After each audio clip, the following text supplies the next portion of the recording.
Merry Christmas to everyone. My name is Parminder Singh Sandhu and welcome to my presentation upon troubleshooting the motherboard, processor and RAM. First of all, I'm going to start with an introduction. The field replaceable units like FRU on a motherboard are the processors, processor cooler assembly, RAM and the comms branch. Also the motherboard itself is an FRU, that is field replacement unit.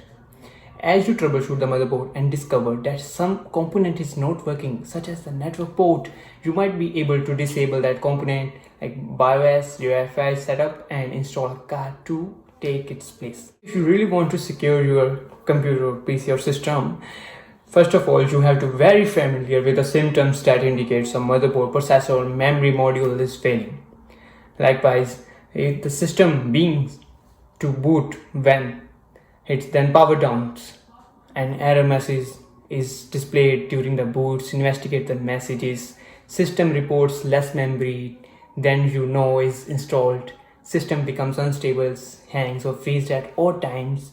Intermediate Windows or the hard drive error occurs. The components on the motherboard, so the device is connected to it, but it doesn't work. Many of the times a question rose to my mind like why to boot the system.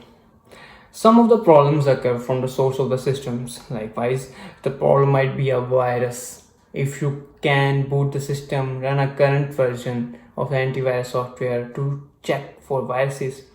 Suspect the problem is caused by an application by the Windows. In Windows, Device Manager is the best tool to check for the potential hardware problems. First of all, ask yourself what has changed since the problem began.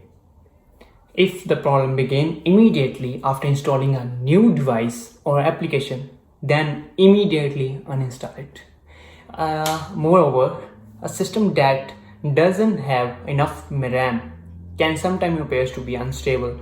Using the system Windows, find out how much RAM is installed and compare that with the recommended amounts. Consider upgrading RAM. The most important thing is to update all the drivers of the motherboard components that are not working. For example, if the USB port are not working, try updating the USB drivers and those downloaded from the motherboard's manufacturer's websites.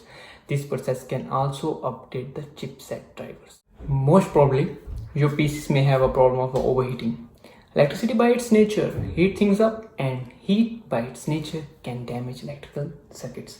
Everyone in the computers has to work within a paradox. So it's best to keep an occasional eye on a temperature, especially if the PC feels hot to the touch or if the fan seems working overtime. Then might be your PC have a problem of overheating. Moreover, your PCs might have a problem like the crashing, freezing, or the dreadful blue screen of death, BOD. This all because of the bad RAM. You can test for a defective physical memory within the Windows Memory Diagnosing tool to check if your motherboard supports a processor.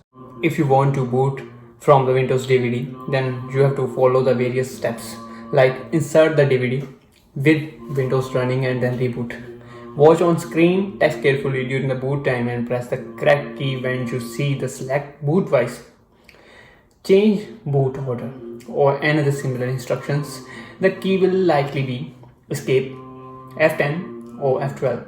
If you miss it, you have only 1 second or 2 to act.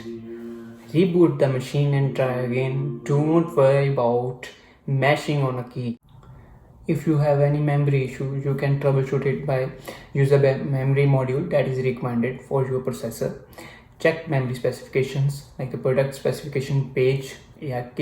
After entering processor number in the search box, place the memory module in one channel only. Boot the system. If there is still an issue, try another non-working memory module and place it in the same channel. If the system boots, then first memory module is confirmed to be faulty. You will need to replace it. If the second module is installed and not detected, please refer to your motherboard vendor documentation. Well, this is my presentation upon troubleshooting the motherboard, processor and the RAM. I hope you like it.